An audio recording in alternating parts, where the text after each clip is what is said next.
Hai wapenzi wangu, leo niwafundishe namna rahisi ya kuweza kuandaa dagaa kwa ajili ya biashara, lakini pia kwa ajili ya matumizi ya nyumbani.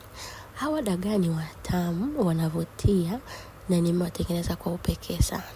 Njoo hapa ndio nikufundishe unaweza ukaandaa dagaa hawa kwa ajili ya kuanzisha biashara yako au kwa ajili ya matumizi ya nyumbani, lakini pia kumpelekea mtoto wako shule, hasa boarding zinakaa sana.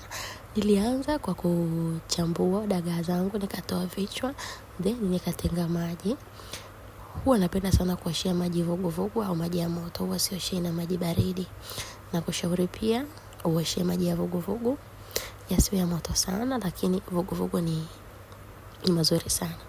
Baada ya hapo nikaweka mafuta ya kutosha, nikahakikisha yamechemka, then nikaongezea hao dagaa wangu, nikaweka chumvi na vitunguu maji vya kutosha.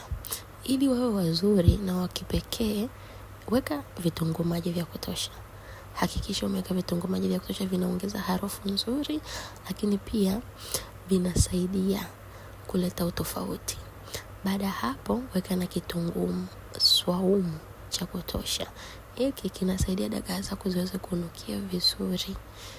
Utauza sana. Kama ni za biashara, utauza sana. Nikaongezea na pilipili. Unaweza ukatengeneza sasa za pilipili au unaweza ukatengeneza ambazo hazina pilipili. Baada hapo weka limao au ndimu, ni muhimu sana. Endelea kugeuza taratibu dagaa zako na hakikisha zinakauka kama zangu hapo.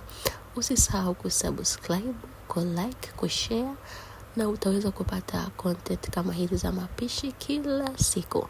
Thank you, I love you, bye.